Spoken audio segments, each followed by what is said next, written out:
lisensya, resibo, walang lusot ang may atraso.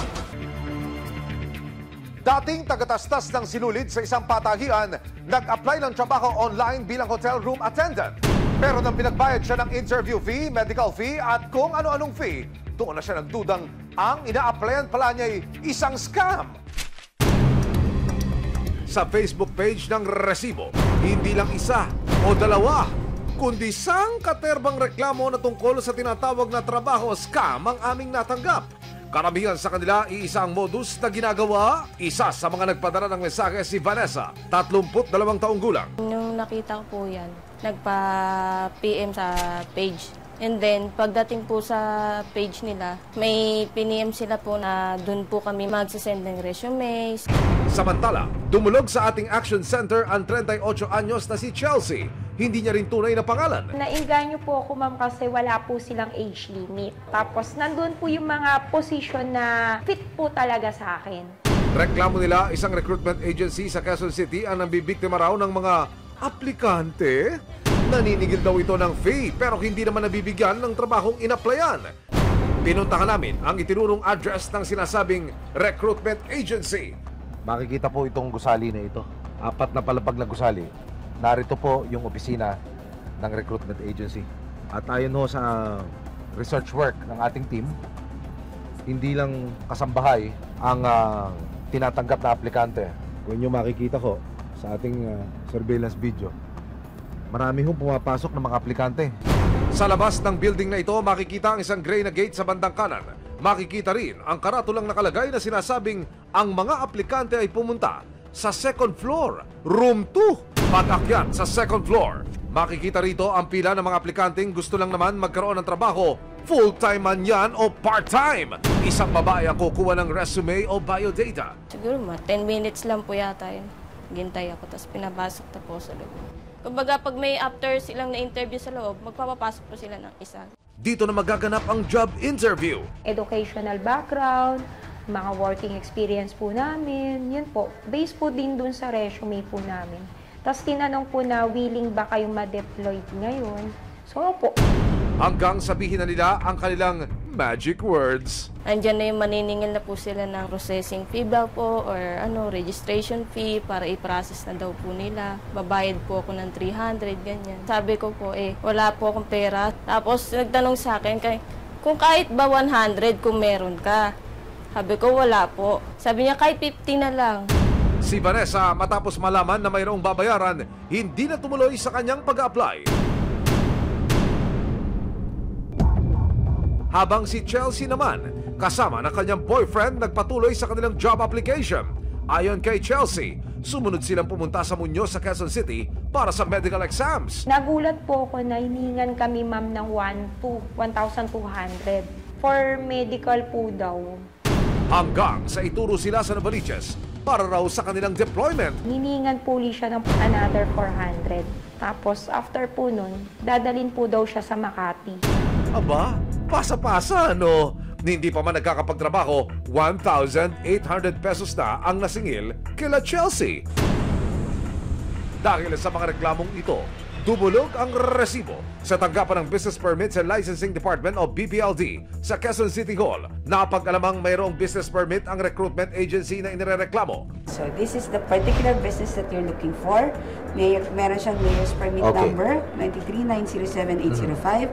So when I click this, and that's the address. Nag-apply po siya ng permit ng 2023. May detalye po, ha? Yes. September 11, dun namin siya nabigyan na issue ng permit. So valid siya for 1 year. Apo, ma'am. So hanggang September 11, 2024 yung kanyang permit.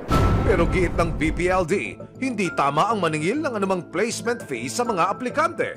Ano po ang nadiskubre ng inyong team dito po sa negosyo na ito? Meron naman po silang permit at compliant po sila sa lahat ng regulatory requirements. Kaya lang po, dapat hindi sila gumagastos unnecessarily hanggat hindi pa sigurado na may trabaho silang mapapasukan. Bago ka paggastusin for medical, or for whatever, alam mo na, meron ka ng notice na hired ka.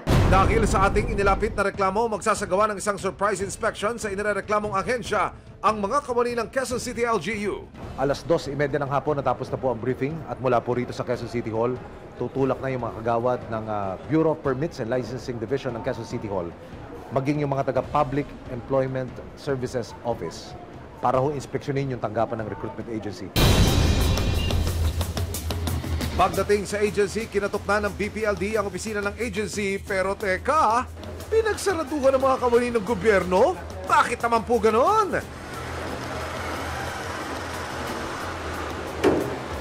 Natatnan din namin ng ilang mga aplikante. Nahingi ko sila ng 300 po processing fee para 300 pesos for processing fee. May resibong binigay sa inyo? Wala. May pinapirmahan lang silang agreement. Agreement? Anong Na naman? para dun sa 300 pesos.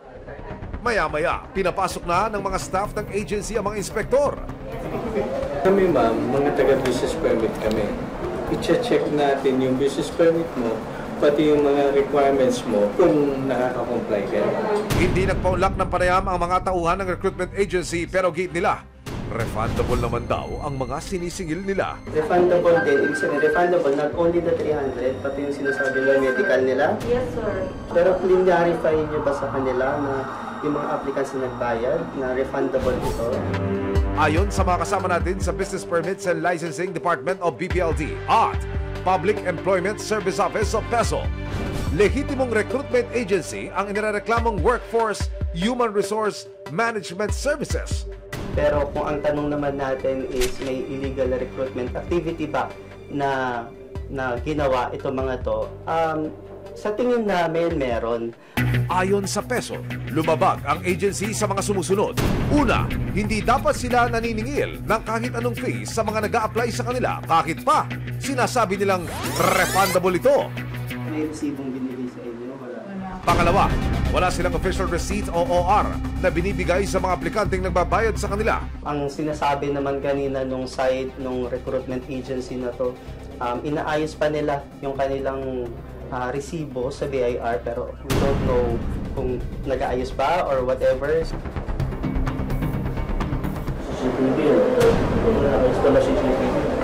Pangatlo, ayon sa ordinansa sa Quezon City, ang bawat business establishment sa lungsod ay dapat mayroong closed-circuit television o CCTV camera.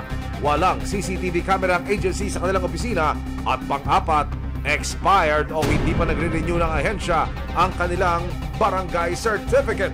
Noong 2023 pa po ito, kailan ito? Nung pagbukas, di ba? Okay. Iakyat ng Quezon City LGU ang report na ito sa Department of Labor and Employment para mas matignan ang kalakaran ng ahensya. Paalala rin nila sa mga aplikante para makasiguro. Maging vigilant lang sila, maging mapanuri. Sa huli, pinayuhan ng mga kawani ng BPLD at Employment Services and Recruitment Agency. Iwasan na nila, tigil na nila. Kapag ginawa nila yan, isang complaint lang ng mga naperwisyo nilang tao, habulin talaga at habulin sila ng batas. So itigil na nila yan hanggat maaga pa. May ebidensya, resibo, walang lusot ang may atraso.